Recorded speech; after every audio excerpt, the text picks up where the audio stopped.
am mbégte toogaat fii mais di wax ni dañuy commencer par poser une question et ça en lien direct ak li Thierno Alassane Sall di wax. Il y a un mois de cela ci ginnaaw sunu premier ministre dafa dem tourner ci wàllum gerte gi mu ne ñu Sonacos dina jënd 450 000 tonnes gerte n'est-ce pas Cheikh Tidiane loolu la ñu waxoon bañ ko waxee ak léegi moi je pose la question aussi bien à la Sonacos au béykat ñaata kilo gerte ñaata tonne gerte la Sonacos jënd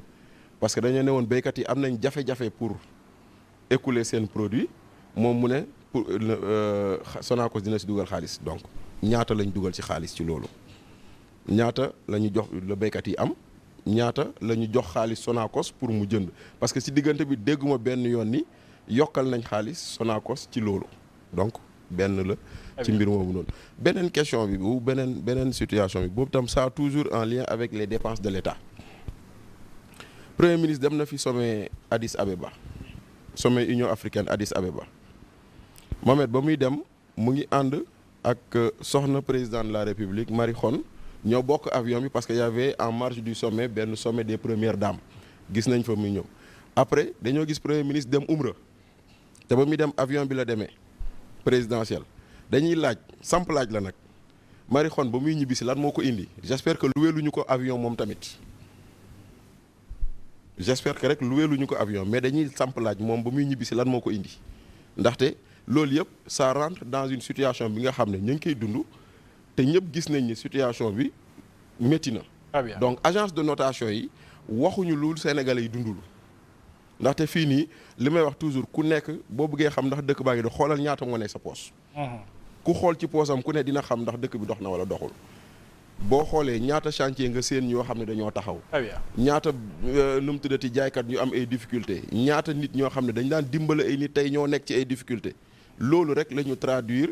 en des chiffres yoo xam ne joxe nañ ko te chiffre bu ci gën a mag bi bu war a mun tax tey jii moom honorable député na ci bàyyi xel on doit normalement aller vers une loi de finances rectificative le plus rapidement possible xam nga lu tax Sénégal dafa defoon prévision de croissance de 5% FMI ñëw ne 3% la donc quand tu dis que nous allons avoir 3% de croissance ça veut dire que tous les indicateurs tu vas les revoir fa nga yaakaaroon am juróom ñi ne ñett nga fay am kon lépp la nga xayma woon natt ko da nga koy xoolaat. mi ngoog Bachir teel na dugg ci actualité bi et c'est normal laaj yi mu samp président tontu ci laaj yi nga xam ne Bachir Fofana laajte na ko. xam nga en réalité Sonacos dañuy wax rek mais mënul jënd gerte wu béykat yëpp. moo tax boo demee ci monde rural bi tey baaxoon na ngeen def ci seen gëstu yónni seen i reporter seen i correspondant dans les régions ñu def taxaw seetlu. dafay enquête mais gerte gi gaa yaa ngi ko tëj seen néeg di ko wanteer démb rek maa ngi ci wax ak ay béykat yu nekk Kaffrine ak feneen gerte gaa ngeeg loxo béykat yi ñu ngi ko yor et béykat yaa ngi dund une situation extrêmement difficile nawet bu kii weerum koor bu metti la ñuy dund actuellement ni ay profito d'ailleurs di sànni nuyoo ñu doon dajal ci kaw gi nga xam ne amuñu courant amuñu ndox di la wax ni bu koor gi ñëwee bu ñuy jënd glace benn mbuus téeméer lañ koy jënd am na ci ñoo xam ne amuñu chance di ñu déglu amuñu chance ñu leen di waxat it alors que ci réew mi la ñu bokk ñun ñu ngi fii ci suñuy clim am courant am tali lu di ko xeeb di xeeb lu ñuy dund mais ñoo amuñu courant amuñu ndox mel ni bokkuñu ci Sénégal bu koor ñëwee nag la ñuy gën a yëg ni que bokkatuñu Sénégal ñooñu la waajit jàkkaarlool Kaffrine ak ay Guinguinéo di leen waxu ay université bi gars yi opposants yoo fa ne te tontuwu leen ci question yi Bachir wax maanaam lu tax jaayuñu gerte gi jarul mooy problème numéro un. Deuxièmement je pense que fi ñu war a taxaw seetlu définitivement problème économique yu sénégalais yi di jànkoonteel terewul gars yi nelaw bu leen terewoon nelaw da ngay gis ni moom mooy nekk seen sujet de débat numéro un. teg ci ay pexe.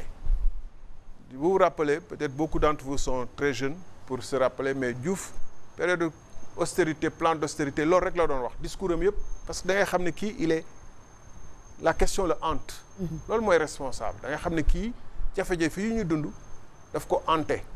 xam na ni moom moo gàll responsabilité jafe-jafe yu sénégalais yi di dund amuñu xëy amuñu sécurité amuñu courant seen dund bi metti njëg yi et cetera moom moo ko gàddu ci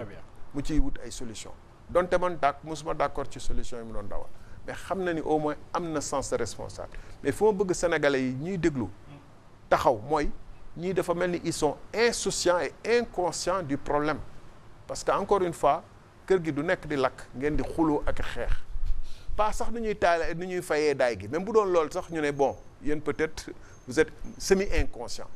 mais yéen a ngi xuloo ci neneen naka ngeen di régler seen problème 2029 alors que ñu ngi leen jox réew mi 2026 gi mun leen ci dara bu ñu laalee seen benn waaye SNHLM ñëpp yuuxu mais fu metti sénégalais yi nga xam ne ñoom ñoo leen dénk réew mi neewu leen fa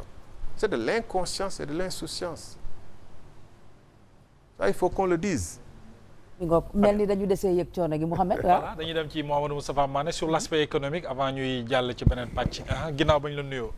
waaw Mohamed maa ngi lay fay maa ngi lay nuyu di la ziar bu baax di nuyu Alima ak Maman ak ñi nekk ci plateau bi yëpp maa ngi nuyu aussi l'honorable président Thierno Alassane Sall di kontaan mu nekk honneur aussi pour la première fois mu ñëw ci plateau grand plateau di ko bokk ak moom ak ñoom Cheikh Tidiane Kandé mon frère ak grand Bassirou ak ñi nga xamante ne moom mooy Nabiyen sur le plan ak grand Omar maa ngi koy fàtte sama frère bon xam nga sur le plan économique tey jii loolu moo en fait nguur gi fi nekk ñoom dañuy masquer li gën a am importance mooy li nekk ci poche sénégalais yi li ñuy dund au jour le jour tey ñoom dañuy essayer maquiller sur le plan macroéconomique Sénégal nu muy doxee et pendant ce temps li nit ñi di dund au jour le jour ñoom ñu koy nëbb te tey am na li nga xamante ne moom mooy pays OCDE génne nañ fi benn tableau boo xamante ne mais Sénégal dañuy yóbbu risque am à niveau 7 c'est-à-dire risque bi gën a mag. Absolument. D'accord léegi tey jii investissement yi nga xamante ne par crédit export lay duggee loolu dootul am Sénégal te loolu dafay fausser seen vision 2050 day fausser seen stratégie nationale de développement parce que si biir SND bi ils ont environ 27 projets moo nekk si biir SND bi ñu waroon ko financer à hauteur de presque 18 000 milliards financement wu état du Sénégal nekk 11 000 milliards secteur privé bi environ 4 000 milliards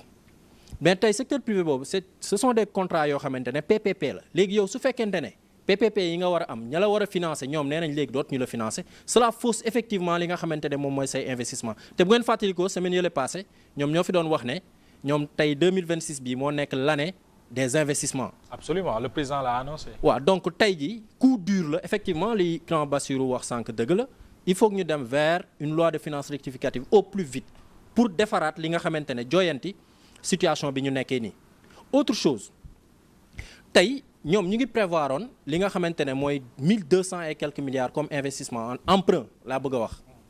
ñu ngi ko prévoir dans la loi de finances initiale bu 2026 je parle sous le contrôle de l'honorable député. Oui. mais tey bu fekkente ne prévoir nga loolu ñu ne la yow xaalis boobu duñ la ko lebal ña la war a lebal les partenaires bilatéraux multilatéraux duñ la ko lebal léegi nan ngay def